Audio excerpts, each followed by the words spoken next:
Guys, स्वागत है आप सबका मेरे चैनल सुनो कहानी में, जहां पे हम पढ़ रहे थे शिमला अफेयर। और जब हमने लास्ट वीडियो में छोड़ा था, जो कि बहुत ही टर्निंग पॉइंट पे छोड़ रखा था मैंने, बहुत ही इंटरेस्टिंग पार्ट पे था, जहां पे गुरुजी की तरफ नूर ने गन पॉइंट आउट कर रखा है और चैप्टर एंड हो जा रहा है।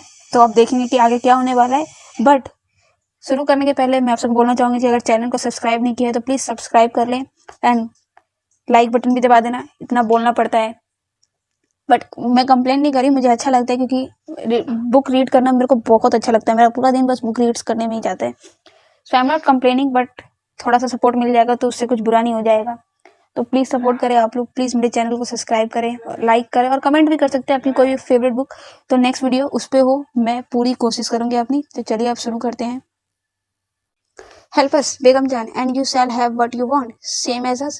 India will have freedom, Begum Jan asked.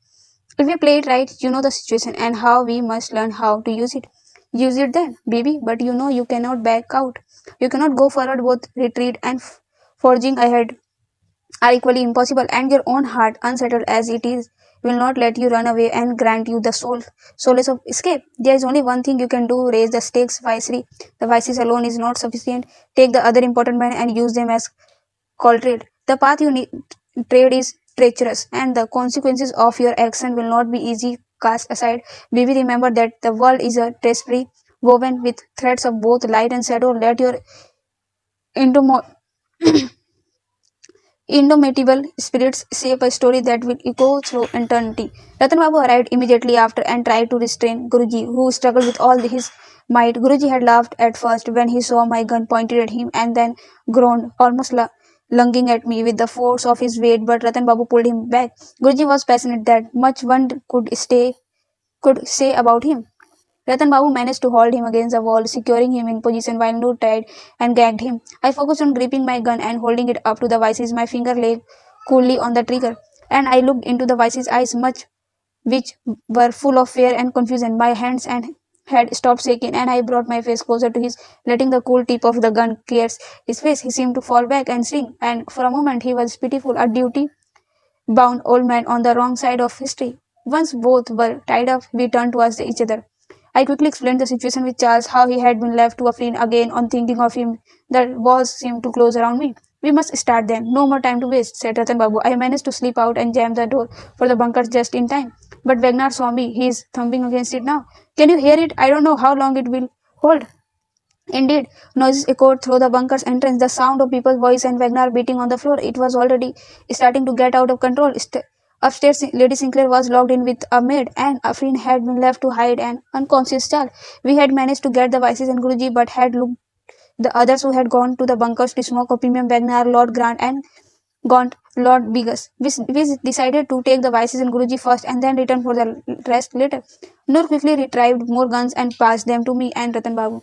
We led the two prisoners through the servants' passage. On the way, Guruji managed to try his luck and grabbed the back of Noor Sari, knocking her down, but both of us were on him with lightning speed. Ratan Babu kicked him so hard in the stomach that I am sure he retached behind his gag. We continued, but the reality of what we were about to do settled on me. The walls within which I had walked 1,000 times that I could traverse blindfolded now seemed menacing. Once we arrived at the passage that would lead us on our behind the podium in the ballroom, Afrin managed to find us. She told me that she had dragged Charles inside a room and that he was still unconscious. She and Ratan Babu grabbed two Vickers machine guns we had placed in the passage while Noor left the ballroom from the outside. Just as I began to prepare myself for our big confrontation, I sensed movement. I immediately put a finger on my mouth to the other two, trying to listen it, but it was too late. With a swift move, I was swept against the wall. Wagner lunged across the floor, successfully able to drill Ratan Babu. They rolled around in struggle so fast that I had no chance to see what was going on. My head spinning, Wagner attempted to punch Ratan Babu multiple times, but before I could even think about intervening, the others from the bunker arrived. I quickly picked up my gun. I want them to stay away, which they were only too happy to avoid, scared witless. Afrin attempted to step forward, but Wagner managed to bring her down as well. Now he struggled to keep both Afrin and Ratan Babu under his hold. Making his way for Ratan Babu's fallen gun in a sudden move, Afrin put her sari drap around Wagner's neck in a chokehold, giving Ratan Babu enough time to wriggle free. Wagner elbowed Afrin with such force that for a quick moment I worried they had killed her, but I heard her cough. Ratan Babu touched the gun nozzle to Wagner's head. It's over, Wagner. I could see Wagner's face. He did not look as though he had accepted defeat, but then no returned to the passage, seeing what was going on. She immediately went to Viceroy, took off his gag, and stuck the nozzle of her gun into his mouth. If you do not stop this very second, the Viceroys you had sworn to protect will be lying on the floor, blown the Smiths. That seemed to be to do the trick, and Afrin moved to tie Wagner up. This is the biggest mistake you have ever made, Wagner told Afrin as she gagged him. I kept my eyes on the other man, and finally, when the situation seemed under control, I told them to come ahead. We left Wagner and Guruji behind, but prepared to push everyone outside onto the ballroom podium. We walked on through the servants' entrance onto the podium in the ballroom that fateful night. I, with the vices, coached behind Afrin and Ratan Babu as they fired their machine guns into the air. A collective gasp led to screaming and shouting by all those who had been previously enjoying the ball. As if in a sync, everybody got on their knees, covering their heads as bits of the ceiling rained upon the crowd dressed in all their finery. We knew that one of the two guards in the ballroom left behind when the vices had gone to bunkers had a simple revolver. The other had left his weapon in his coat, which currently hung in the foyer. By showing the might of our machine guns, we hoped to cower the armed guard into instant submission. But what we did what we did not account for was that some of our bullets fired into the ceiling would destroy the chandelier. It fell on the floor, crushing two men who stood beneath it. As the chandelier exploded, bits of glass flew everywhere. I brushed off a glass chunk that grazed my cheek. People screamed louder, but both Ratan Babu and Afrin stood back, as shocked by the chandlier's explosion as anyone else. Now that the deafening sound of the bullets raining had stopped, the crowd threw themselves at the door of the ballroom, banging on it with desperation. I saw one of the guards crawl on top of the podium, and I pushed the vices behind him. The guard's arm snaked towards me as I attempted to position my arm and aim my gun at him. But to my honor, he had already grabbed my legs. With a sudden snap, I was slammed onto the floor. A sharp pain threatened to split my head apart. I was so tempted to give it to the down Ron since that was now Ingle fleeing me, but the ensuing claws and my sister's face in my mind eyes helped me swim above the pain. I kicked the guard with such as force as I could muster, hearing him howl. He still did not leave my leg though, and I could not reach my gun, which had fallen a little away from me. Now the man was starting to climb up on the podium, gaining ground, inching towards my gun. I kicked my way through, trying to prevent him from moving forward. I could see the other guard still crouching on the ground, held in my place by the gun. Ratan Babu kept pointing at the vice. If the guard attacking me got my gun, the other one would take out on his own revolver. The guard's fingers were cold and hard against my legs. His arms extended towards my face, curled into a fist. I tried to pull back my head, but he was getting close, much too close. With a third, Noor slammed the butt of her gun against his head, and he fell unconscious at my feet. Upon seeing this, the other guard surrendered. As well, Afrin took the chance to fire once again, bringing the chaos in the room to stand still. I got up and the four of us stood together, pushing the tied up body of the vices to the front. There was a collective gasp, and it was only after Ratan Babu yelled silence and fired a single shot in the air again that we could both swear sure that their fear had given way to attention. And eerie tranquility descended upon the ballroom so that even the crack in Noor's voice could be heard when she spoke. The hotel is under siege. It means that the vices is our hostage. Now I have one question to ask you all. Do you want to leave? Following the meaningful silence, somebody yelled an affirmation, breaking out in a sob, and the others followed. The ballroom, which had just been the site of lit and glamour, already looked like it had gone through a bloodbath, with the shattered chandelier strewn across the floor alongside abandoned shoes, scarves, and scraps of clothing. The woman in the crowd could be heard crying quietly, while the man seemed torn between terror and disbelief at the sight of us waiting gun. Noor nodded satisfactorily. I admired the act she put on, as if the very ground beneath us did not tremble. The vices lay on the floor beside me, whimpering. You all will live and, in fact, live to grow very bold, but only if you do exactly as I order. We will open the doors to the ballroom and let you all out of the hotel to freedom, but you must promise to cooperate. In exchange for your freedom, I want you all to help me. You see, we have no intention of harming any innocents. We are not terrorists, but there are some among you who are guilty of great crimes against India and its people, and today we set out to rectify that. So, if you allow, as a group, help us punish this man responsible for corrupting the name of an entire land. I promise you on your father's grave that you will go free without harming a hair on your head. If you don't help us, however, her voice trailed off as Afrin trapped her machine gun on the floor and Ratan Babu walked forward menacingly. I waited nervously as we now moved on to the next and most important step of the plan. I will call out names, and these men should come up to the stage and willingly submit themselves to be our prisoner. Noor continued. If they do that, we will let all the others free. Somebody screamed, and another round of hysteria followed. My hands trembled, and I hid them behind my back, looking at Noor for confidence. There was only one thing I was afraid of, that they would collectively band together and attempt to overpower us. Ratan Babu was convinced that the crowd would rather want to save themselves as a whole, easily giving up those few men. The moment of truth was here. Ratan Babu yelled and fired again. I will begin. Lord Fraser, would you care to join us, please? There was a scuffle. Fraser attempted to run to the floor, but three others grabbed him before he could even make it halfway. Ratan Babu had been right, I noted with relief. As he walked up to them, wielding his gun menacingly, he pointed his gun squarely at his forehead, and Fraser put his hands up. I kept a watchful eye on the others with us. You must answer for your crimes, Lord Fraser, Noor said. But don't you all agree? Fraser continued to struggle and pleaded us. As Ratan Babu brought him over to the podium, Afreen and I tied Fraser up, moving him next to the viceroy. I will go on, Noor said. Lord Beeson, please do not deny us your company. If nothing else went in our favor, the look on Beeson's face would be enough to make this whole endeavor worth it. Our estimates had been right, and he seemed so shocked by the change in the plan that his knees buckled. He would have collapsed if the man to his right did not move to hold him up. Slowly, Bison climbed the platform on which we stood, and I realized the pleasure of tying him up. Sir James Harris, Deputy Commissioner John Brown, and finally Sir Philip Ramsden. One by one, they fell like dominoes. It was just Ratan Babu had predicted. They turned on each other the moment they realized it would set them free. The man we called struggled, but they soon fell flat under the weight of our guns and the other sorry but forceful request to cooperate. A wave of repulsion passed through. When I was the desperate, terrified, faces trampled and toppled over each other, dancing to our words simply because we held guns in our hand. Give a man a gun long enough, and he starts to believe it's him. He starts to believe in his divine right to it. He dares to think he is above everyone, God-like. Was I too like them?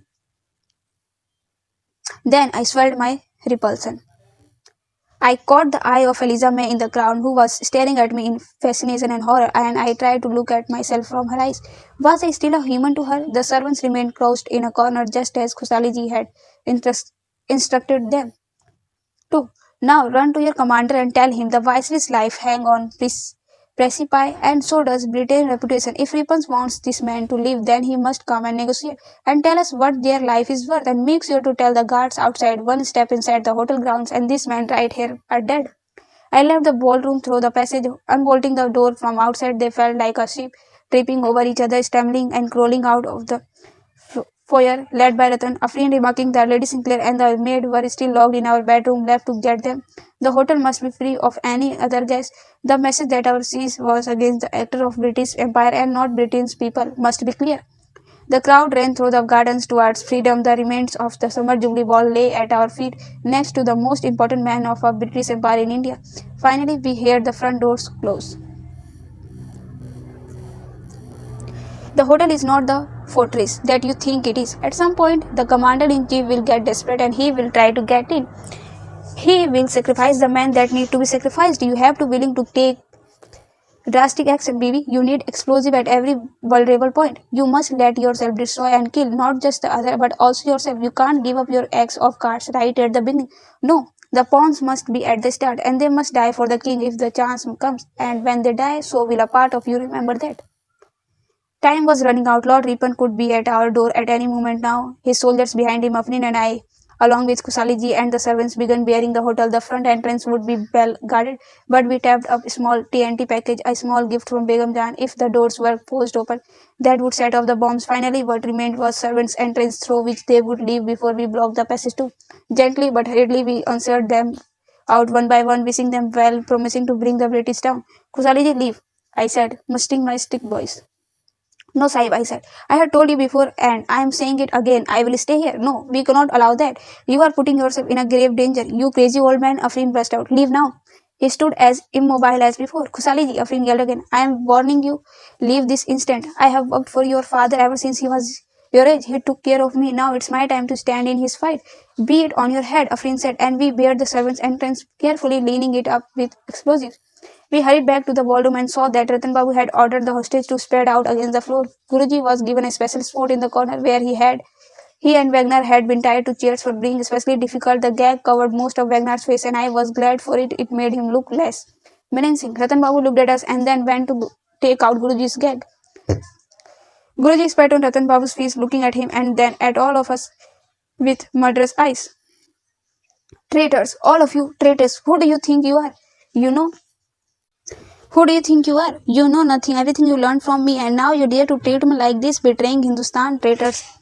Blood rushed to my face. I wanted to go and punch his face now that he could not defend himself. Ratan Babu felt the same apparently, for he went to up Guruji and kicked him with force. Guruji winced for a few moments before changing strategy, trying to make us see sense. Look, the Bhagat Fauj is ready to be mobilized in Delhi, Bombay, Lahore. All we had to do is get the Vice's body and India will be finally now free. Stop lying to us, Ratan Babu said calmly, and it seemed to infuriate him again. These are not lies, boys. These are cold, hard truth. The Bhagat Fauj awaits, and your betrayal could cost us our freedom. What do you want to do anyway? Are you going to betray us to the Muslim? Did they pay you and brainwash your idiotic head? It's good you brought up the subject of betrayal, Guruji, Ratan Babu said. What do you mean? I carefully watched Guruji as Ratan Babu revealed it all. Sudh, did you really not know? He has been cheating on you, cheating all of us, the entire team. Guruji's eyes went wide with pure confusion. He glanced at each of us to see if we were playing at an elaborate prank on him. I almost felt bad for him at this moment, stripped as he was of all his magnetism. No more the savior of our great land, just plain flesh and blood and hair like any of us trying to do what he could do. That outrageous, absolute nonsense, Guruji replied, shaking his head. Ratan Babu walked over to Bisan and pulled the man up.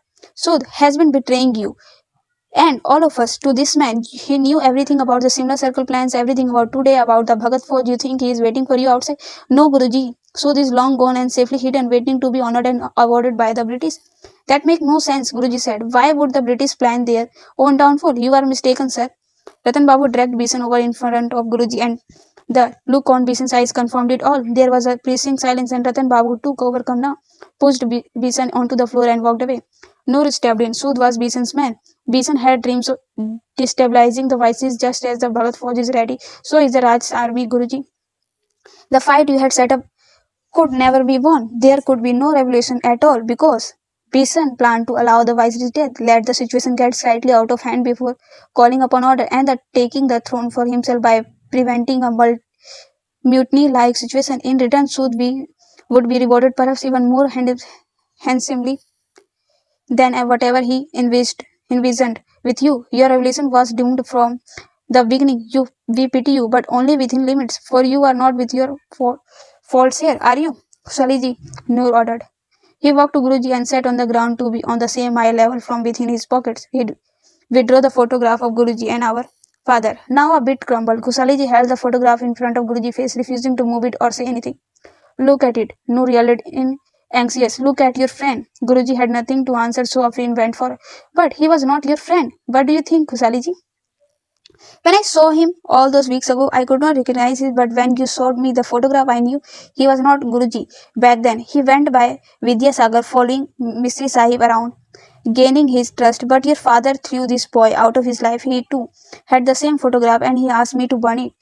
The look on Guruji's face confirmed for us that this was a true. Anger subsumed me. He who had earlier appeared benevolent and inspirational was now pathetic. Our father saw potential in you, didn't he, Guruji? But he did not agree with your vision. You had a very different idea of how India should look, didn't you? Noor said.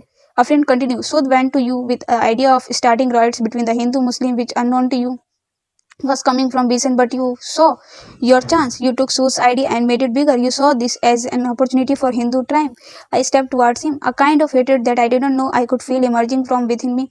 You orchestrated the riots, setting up Bina with Iqbal, convincing the bombs that she had been kidnapped, killing scores of Muslim, killing scores of Hindu as well. Through your action, you let the both communities destroy their shops, their livelihoods, their very lives, and you yelled for revenge, caring for neither. Because people are so dissembled to you, are not they? Noor pointed the gun to his head. Then you convinced her that unless we wanted the violence to take over all of India, we had to help you get the vices. You told us to, it would be free India. But it would only make sure that you and your cronies quickly took over the government before anyone else had any chance to react.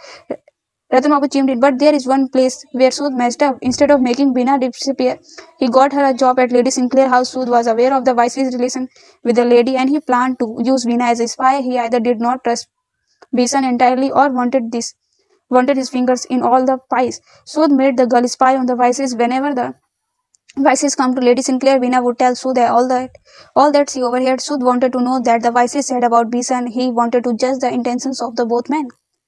But the funny thing is, you had the same idea, didn't you? You were also going to Bina for information, were you not, Guruji? Bina heard the Vice's advice, Lady Sinclair to leave India before they rolled the civil war into action. And she told you what she had learned. You did not understand fully at the time what this civil war could mean, but you knew that you had to get the Vices before that. Eliza May recognized you earlier, saying that you had been to Lady Sinclair's house. Noor explained. Bina told Begum Jan about you, Guruji, and that's why we know that you were all part of it all. You are as big a traitor as Sud. Our father left your side because he was appealed. Where you saw power, our father saw India, taking along anyone and everyone in India. I bent down to look in the eye. You have been betrayed, but you also betrayed Guruji. You tried to play us, but you forgot that you can be played as well. The shock on his face was now replaced with defensiveness. At least he did not bother you denying any of it. But do you care? This is not your battle, Hindus, Muslim. It does not matter. You are helping us with win freedom, isn't it? That you would that what you wanted? It's not freedom, Afrin said. Of course it is, girl. And all is still not lost. Bisan is here, so nobody to give the orders. I'll take the vices to the Bhagat Fauj on my own, forgot so we could still win this. Let me out, let me be free, and we can lead India to a new horizon. No, Afrin said. But why not? Because you don't replace chains with chains. No, if there will be a new India, it will be free, but also free of your bigotry and your treachery and your prejudice. Tell me, I asked Guruji, stepping forward. Do you even know what religion Bhagat Singh was? What? How does it? You call your army Bhagat Fauj. Why? What religion was Bhagat Singh? He was a Hindu or Sikh, I suppose. No, Guruji, Bhagat Singh was an atheist. He did not care for religion. He stared at me a long time as if wondering how to regain control of the situation, how to say the right things. You are making a big mistake here in your native and your ignorance. You think empires are won like this? Hate my advice. What are you even planning to do? You will see. Stop pretending your motives are noble. Perhaps you might want freedom, but what you mostly want is power, and that's why you could not see what was right in front of you. Sealed him up. Let's put his gag back on. A loud noise announced Lord Ripon's car getting closer to the hotel, the arrival of the first of the soldier. This was it. There was no going back. We were now going to raise the India flags, the ones which meant independence, declaring defense to the British government in India. I had never felt so scared. I had never been so brave. I rushed to the entrance, opening the door and going to either side where the flags were attached to their staffs. I pulled the rope with as much strength as I could muster, and the flag went up. Afrin had stuffed it with rose petals, and they showered on me like confetti. There, stained silkness, carrying me. I did the same with the second flag and came back inside and shut the doors. The staff were very tall, almost reaching the hotel's upper floor, and could be seen from far. As they blew in the wind, I could see from the windows the people approaching the hotel. The commander-in-chief car was followed by a cavalryman, armed and uninformed, who split into two groups going to the hotel gates left and right side. The car parked in the corner and Lord Ripon exited. Flanked by his inferiors, they took out pairs of binoculars trying to look inside the building. The four of us and Kusaliji walked closer to the windows and hid under the ledge. We put on our gramophone placed strategically close to the windows to play the song of our freedom. I began singing the soulful beats of Sare Jahan Se Acha and soon fell into a rhythm and the others joined me. It was easy to give in to this emotion, this love for what it meant to be Indians, to question where we stood, to fight for the essence of our being, to be able to live and breathe free as we are. I found myself choking up as I sang along.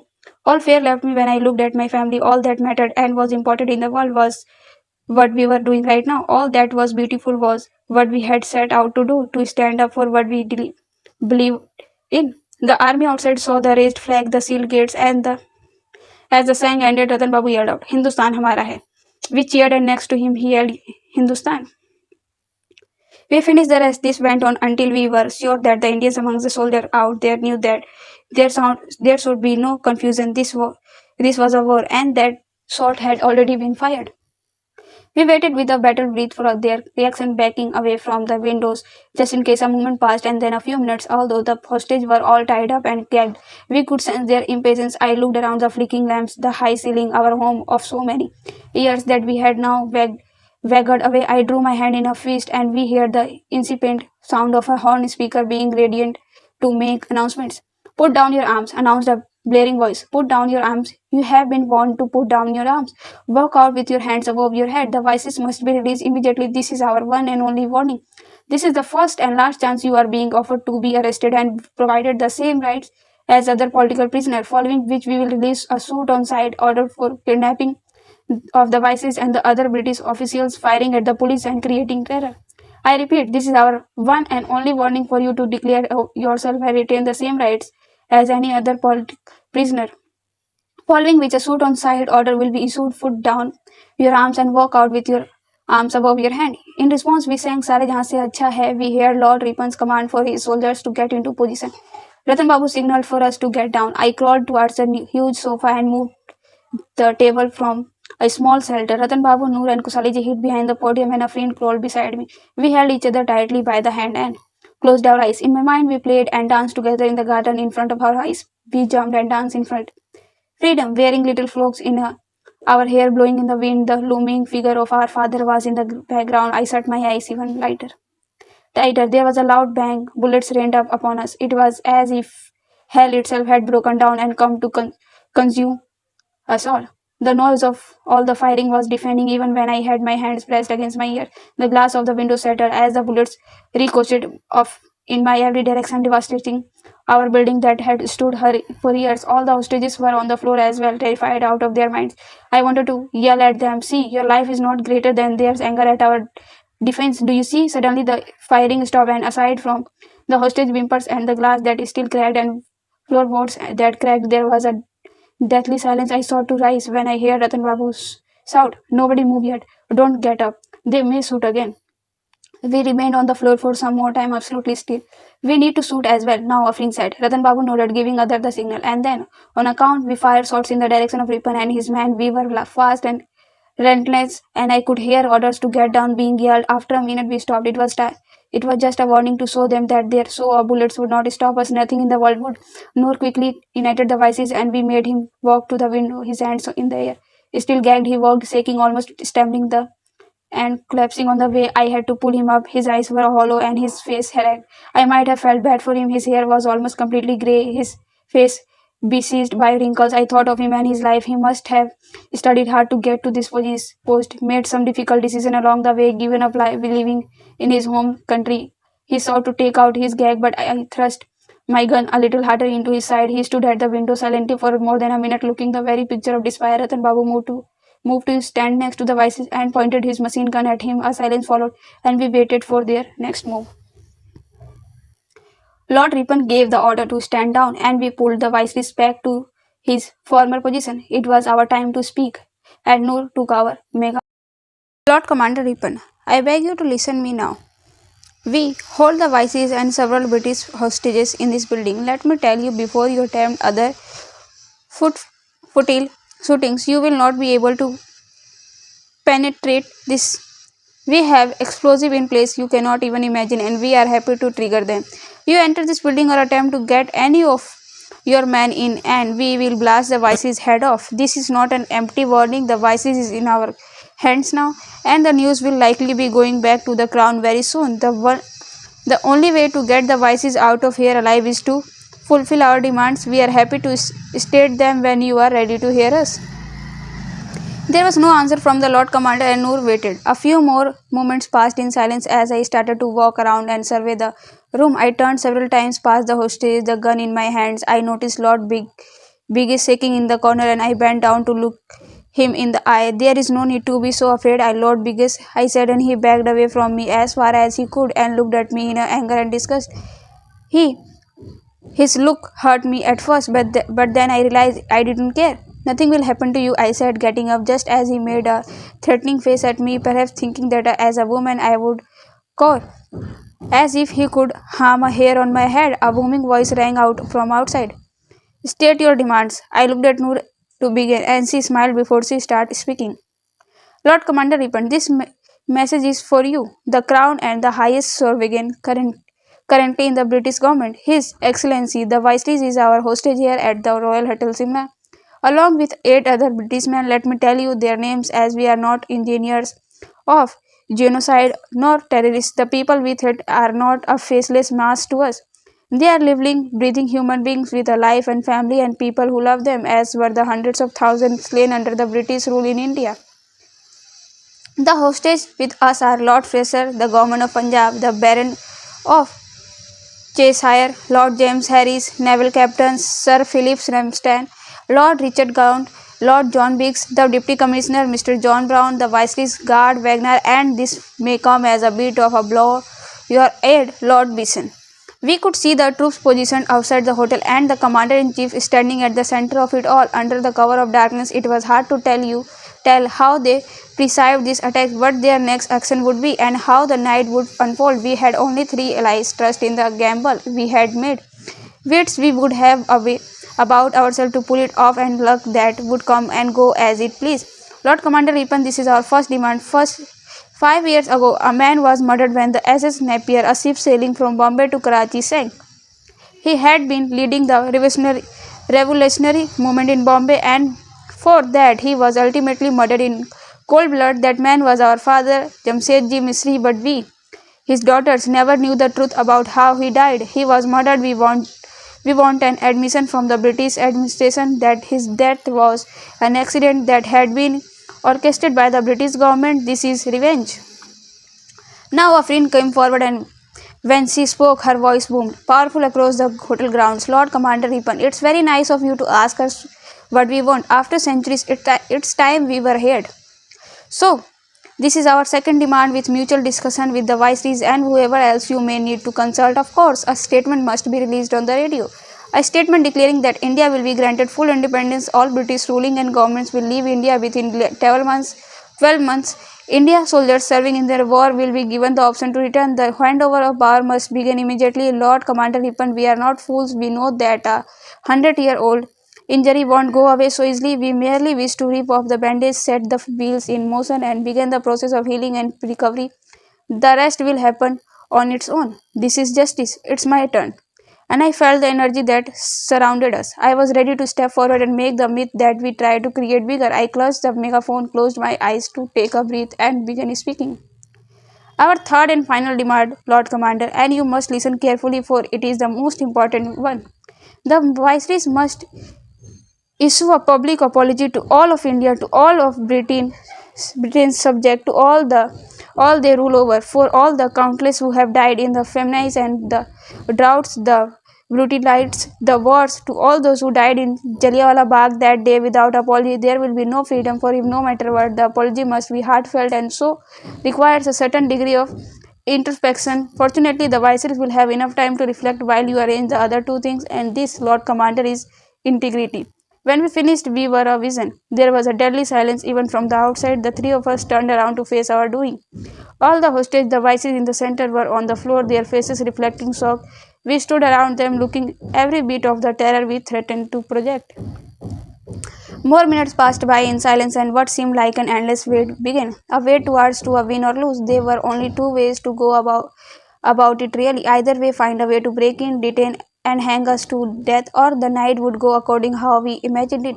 Hope and optimism took our head and heart, so we dare to think what happens when you dare to break free. I felt scared but confident. I felt taller. I walked with my gun around the hostage now, sure of my right to it, of my power over it. The others too did the same. And I was sure that the thought kept making the rounds everyone's minds. How would the night pan out when the world wakes tomorrow? How would it look? What would you see? What would they see? I felt a sudden movement behind me, but it was already too late, swift and quiet as the breeze before a storm. Charles' voice, the voice that sounded of love and a future worth living, of sunshine and laughter, said the words, "Drop your gun now, Noor." Afreen, Ratan Babu, and Kusali all turned and pointed their guns in our direction. Where Charles stood so close behind me, the tip of his gun grazing the back of my neck. He must have found one of ours. They took a few steps closer to us, yelling at Charles, telling him he was outnumbered, but he seemed to not hear them. All his focus on me. I could smell Charles from where I stood in front of him. He smelled of flowers and sweat, of the eau collagen he must have put on before the ball, and the gunpowder in the air that pervaded us. He smelled of love and shock and betrayal, and he carried it all with a fierceness and anger that rendered me speechless. Drop your weapon, Nalini, he whispered to me. His voice was low and threatening, but I knew there would be no arguing with it. He would go all the way or die in the chaos. Afrin had remembered to free Lady Sinclair but had not thought of Charles. I dropped the gun. I dropped my gun and it fell on the floor with a clatter. The hostage eye followed us attentively, and so did my sister, who loomed closer to us. Ratan Babu took a quick step forward, and Charles swiftly put his arm around my waist and pulled me in a quick movement, reaching me backwards to him. Now the tip of his gun scared against my right temple, and the action made the others stand back. Charles pressed the gun harder into the side of my head. Don't move, Charles roared, or I will kill her. I never claimed to know much about love, but even in that moment when he held me with the hate and anger, when I realized with the disappointment that he might never understand the fire that drove me, even in that moment my heart wept hopelessly for his direction. It begged for the chance to be adored and admired, to cherish and love in return, and to by some twist of fate have a life with him. It was the intensity of my own heart that distressed me even more than anything else, that still ached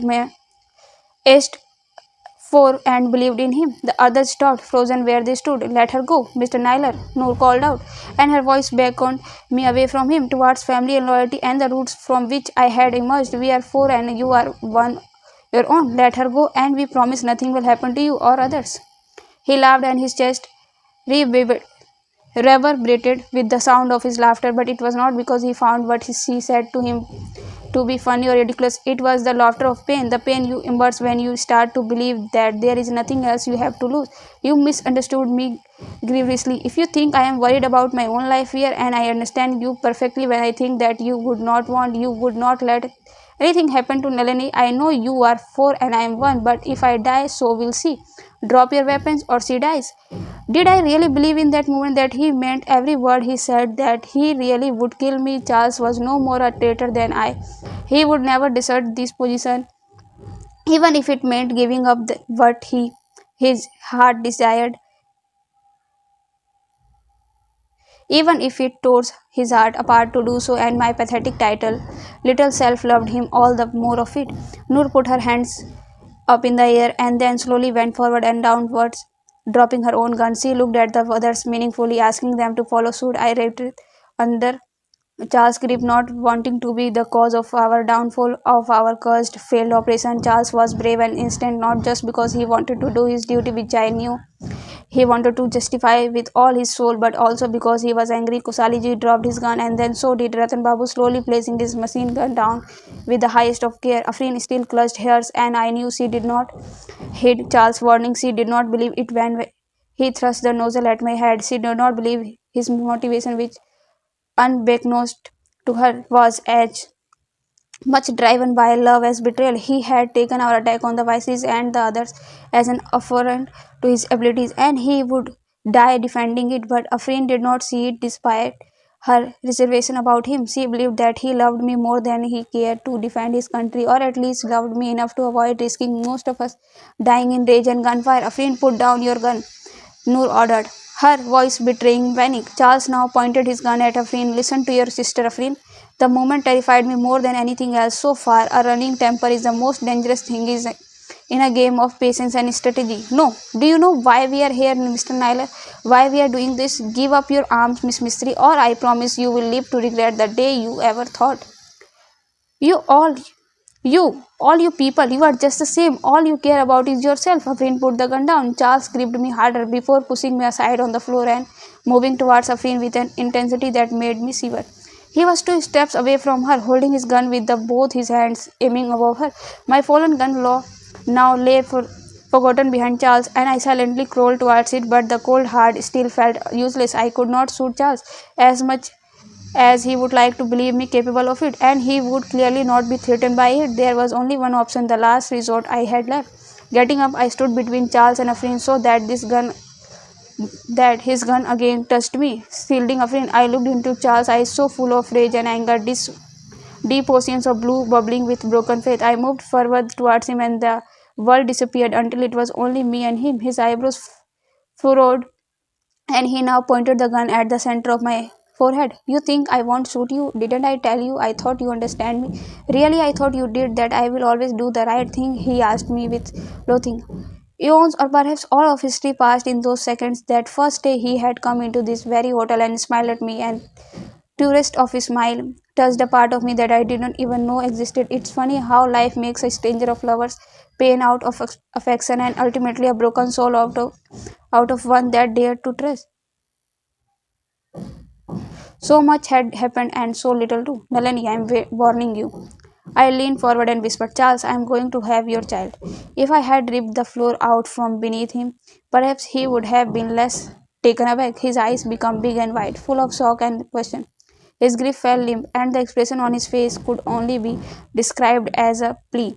If it was a lie, another manipulation he willed me to tell him. However, in another one of life's twist of fate, it was not. It was as true as was ever made, as true as the sun and the moon and the mountain wind. Charles stepped back, and within second, Noor and Ratan Babu flanked him on the both sides.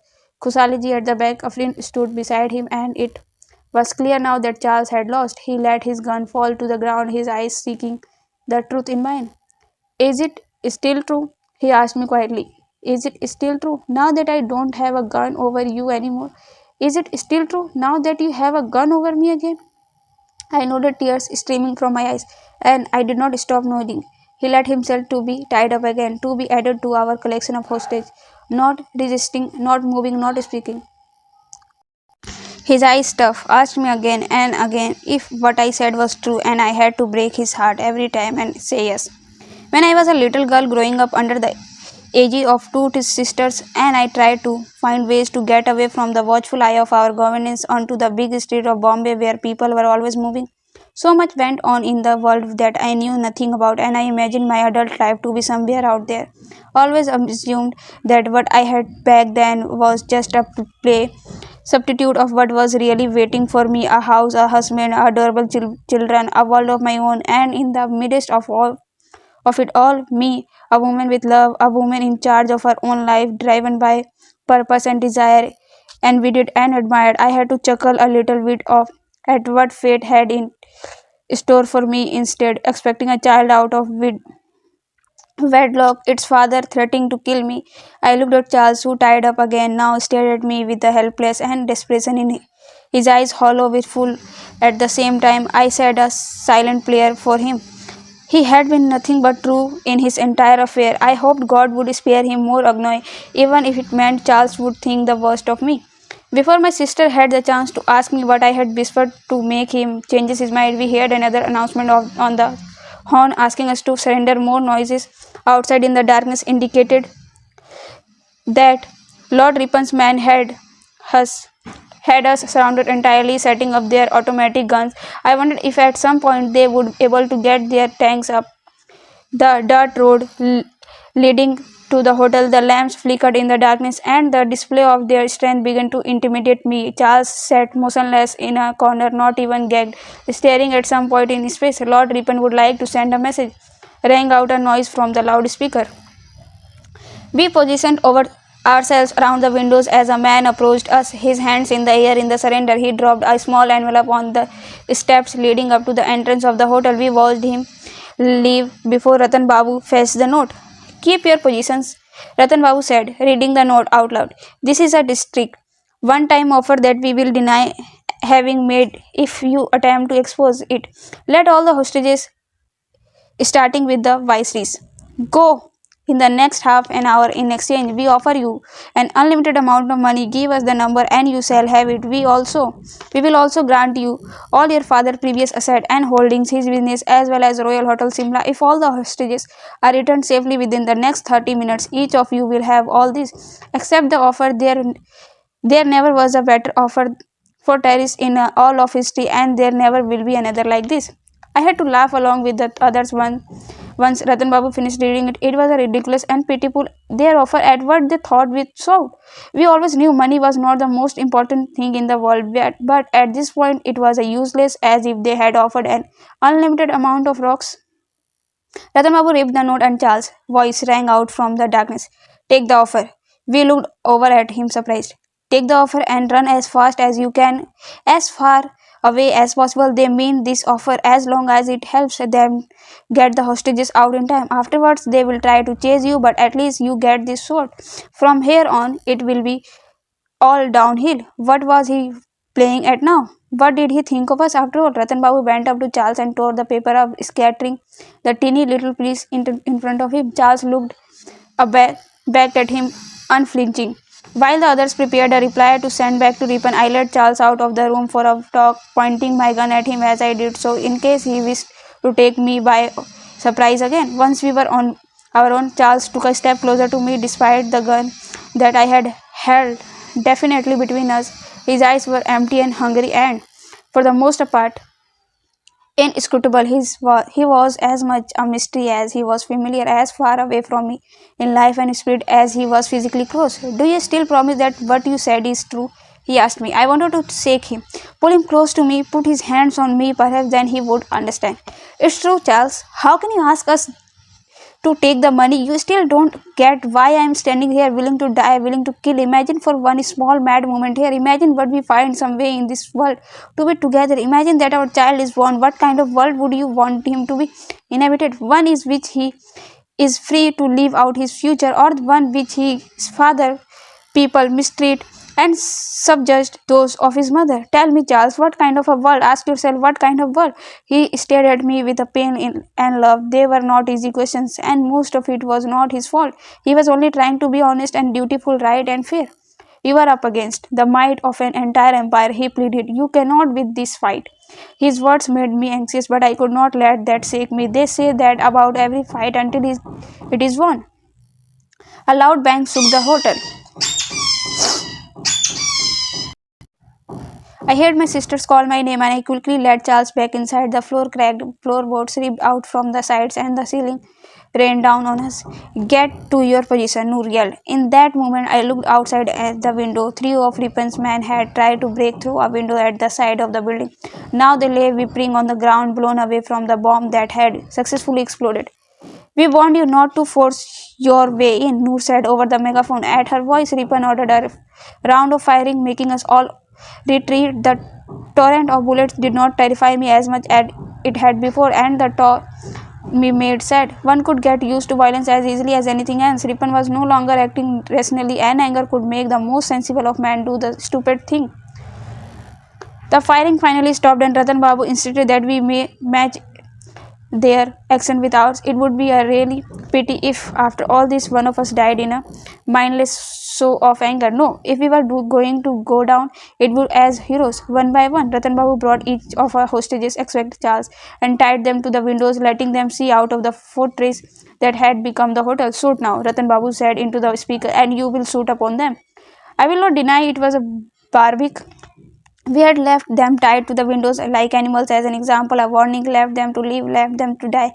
We used their lives to shield ourselves and our agenda. We used their helplessness to prove a point, but what else could we do?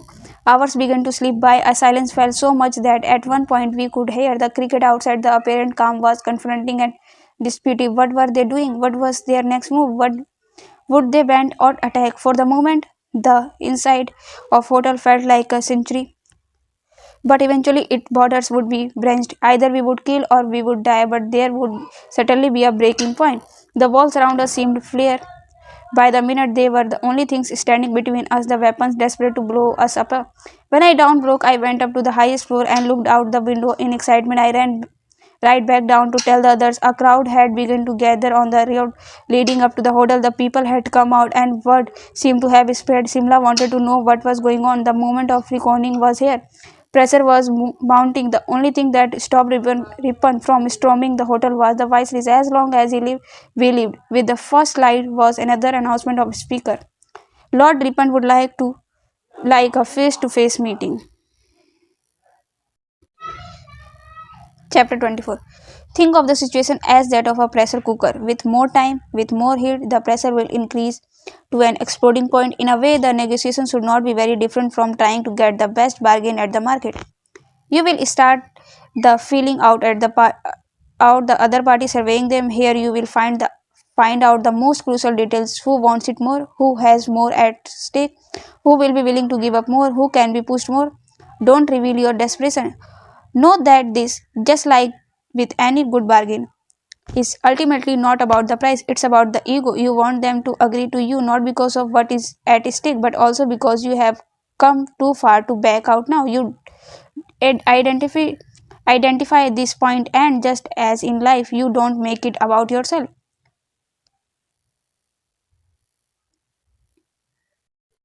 It was a risk we had to take, a risk we had committed to taking. If there was one thing we had learned by now, it was this: the opposite of freedom was not a cage but fear, and the realization of this fact that the only way forward in life.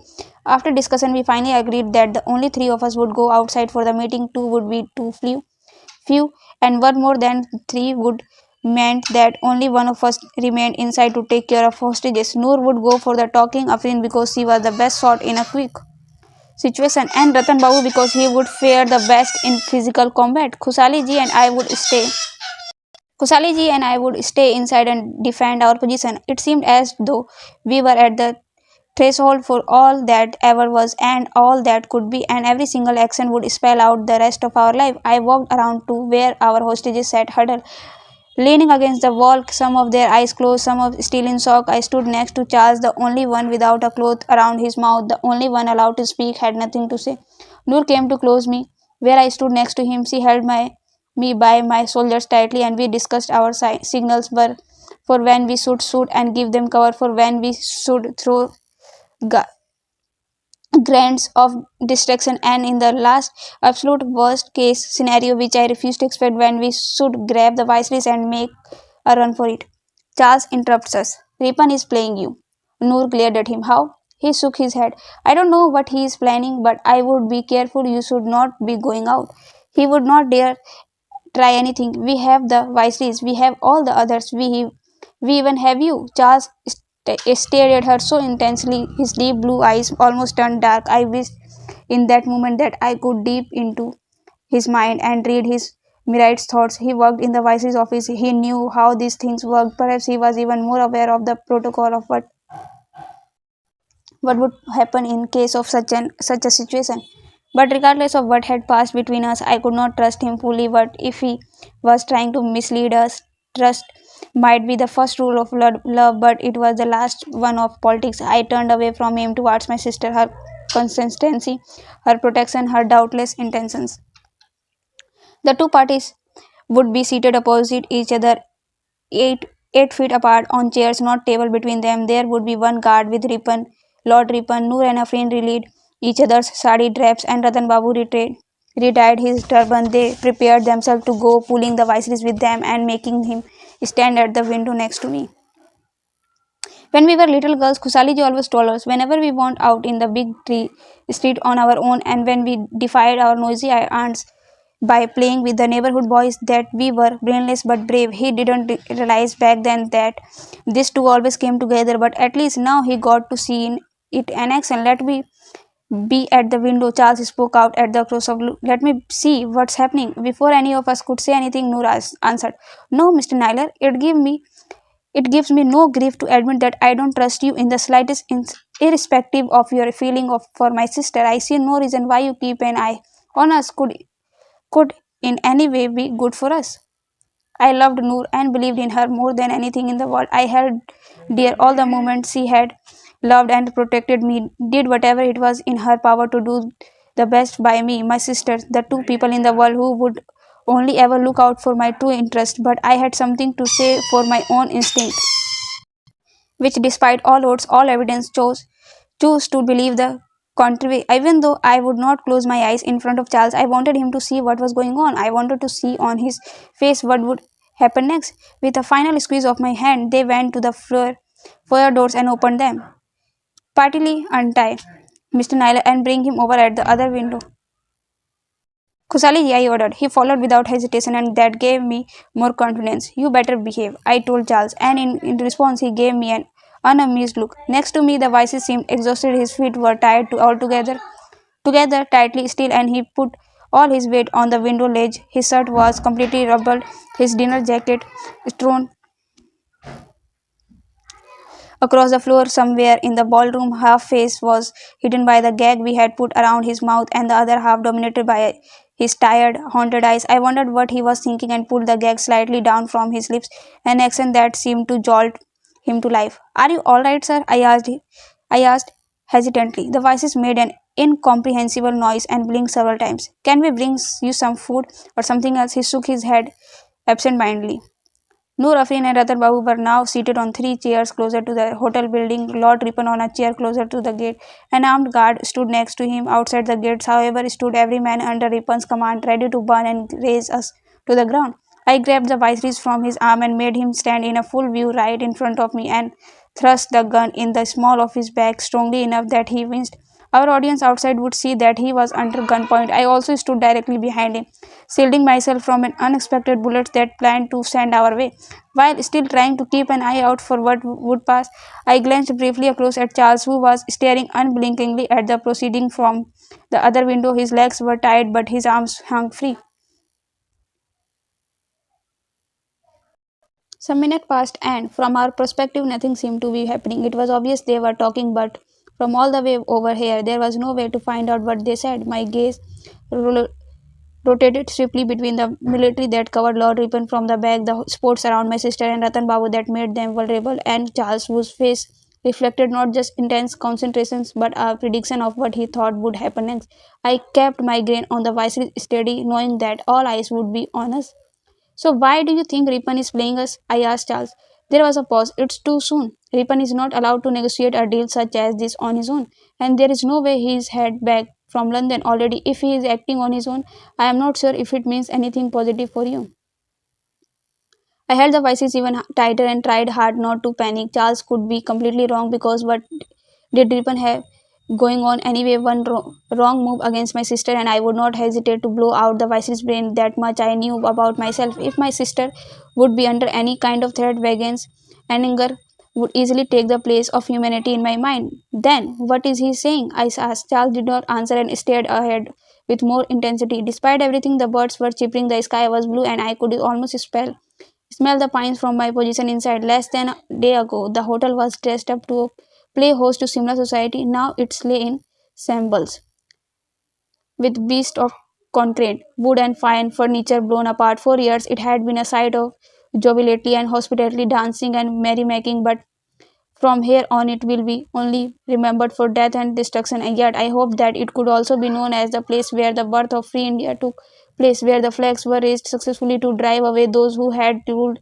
us for centuries. The two parties blue seemed to have agreed on something, for Lord Ripon turned around and gestured. Following his command, another guard approached the group, a briefcase in hand. I saw Afrin hold on to her gun.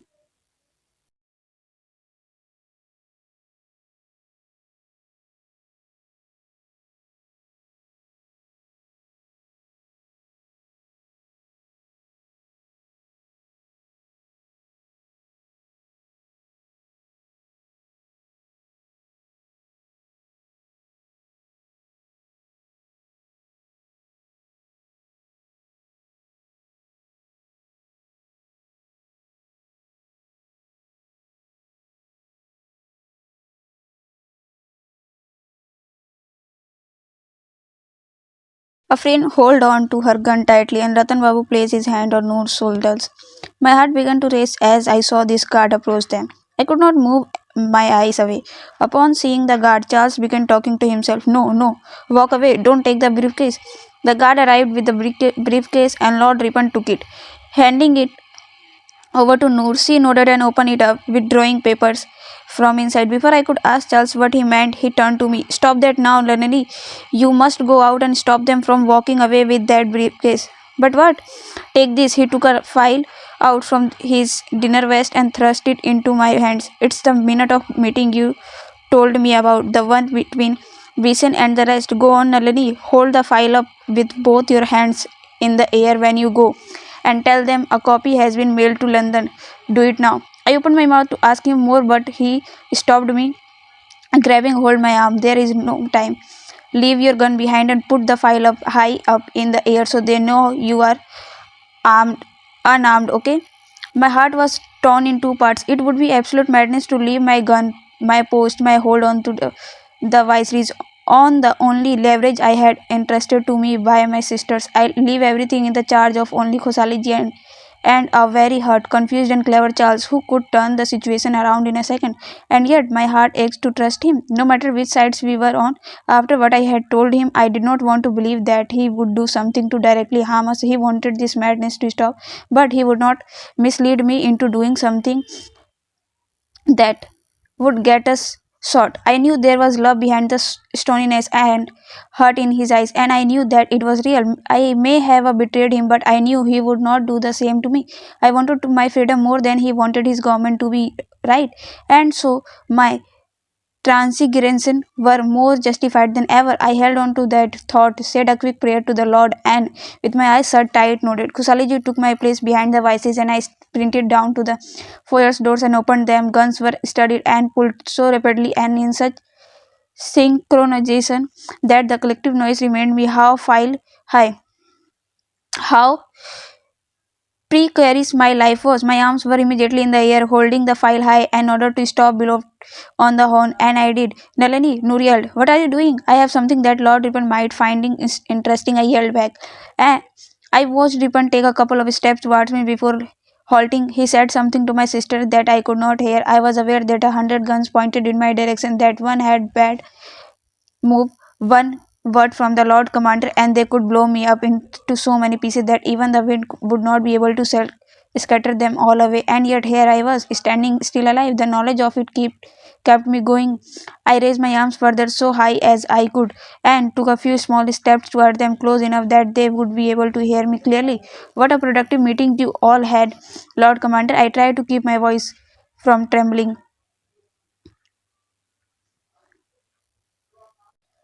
sweating profusely, but the weight of my life and death rested on my shoulder. Riots between the Hindus and Muslims across major cities in India, leading to a civil war, a very likely turn of events. This situation of emergency would enable you to use the worst of your power, ban every political party or enemy, withdraw any rights or laws to do with India as you must. Do they know back in Britain that English leadership in India is willing to do whatever it takes to retain their fascist control of India with the Prime Minister's accent, even create a civil war? Do you think they would like to hear it from the German news? How would that make Britain look in the world? Did Ripon even know about this plan? He looked contemplative, choosing not to betray his shock over our knowledge. Perhaps that's what I hated the most about him, that unlike the Viceroys, he did not let his emotions get the better of him. I shook the file I held in the air. Copies have been mailed to Delhi, Lord Ripon, from where they will be sent to Berlin. You make one wrong move to hurt us, and your face will be plastered on the front page of every British and German newspaper. The minutes of this meeting next to it, whether you were on the one to plan it, would not matter. He put up a hand to get his soldier to lower their gun. What do you want? Noor handed the briefcase back to Lord Ripon, gently stepped away and head back to inside the hotel. You too, follow her. It was a testament to how things had changed over the last few months that they obeyed me immediately, trusting in the wisdom of my drastic action. Noor took a few steps back towards me and afraid to shuffle closer. I kept my eyes on Lord Ripon and my hands around the fire. There are so many moments in my life that terrify you so much that the only way forward is to surrender yourself to the flow of events, and surrender I did.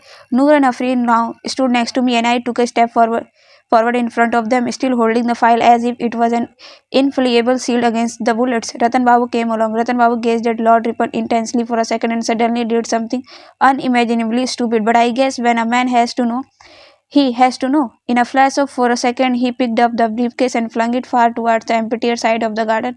The briefcase exploded with a bang that defended my eyes, although unable to find any victim in its fold. Noor grabbed both of us in a huddle, pulling us back, although there was no way the explosion could have touched us. The soldier in the distance called for Lord Ripon to give the order, pleaded for us to be shot right now on the spot. They had excellent aims, and that it would take less than 2 seconds. Yet Ripon remained immobile, and Ratan Babu made sure to glance at him despairingly before walking to us. We held hands and began to move backwards. We let our pride get the better of us and turned our back onto what we thought was a job well done. We should have not turned off our back on Ripon. The second we could not quite see him anymore, he too let his emotion guide him, and instead of calculating another move, he drew a breath in anger. We heard him before he even heard himself, saw it before even a single breath propelled into action, and feared it before the sound of terror settled upon us like a blanket of smoke. Fire, Lord Ripon yelled, and I felt the violent push of Noor's hand against my back. I stumbled across the steps and fell flat against the floor, bashing my face on the floor. A volley of bullets rained on us. Just as the others stumbled inside, trapping over me, Ratan Babu somehow managed to shut the doors, but some of the bullets pierced right through. We crawled as far as we could manage until I saw a trail of blood on the floor and looked around in fear. Noor's sari was covered in a pool of red as Afreen yelled in anxious. So guys, यहाँ पे अभी video ख़त्म कर रहे हैं और book भी ख़त्म होने वाली है और अब देखो क्या होता है। आई गेस नूर जो है उसको ज़्यादा गोली लग गई है, तो maybe she can't survive, but देखते हैं कि क्या होता है। और ये बिल्कुल एकदम रोमांच जैसे कि मूवी देखते हैं ना, वैसी पूरी फीलिंग आ रही है। तो आगे जानने के लिए बने रहिए मेरे चैनल सुनो कहानी पे और सब्सक्राइब कर देना यार प्लीज़, और लाइक बटन भी दबा देना और अपना फेवरेट बुक कमेंट करो। अगली वीडियो प्रॉमिस करती हूँ उसे भी होगी, मेरी पूरी कोशिश रही है। Thanks for watching.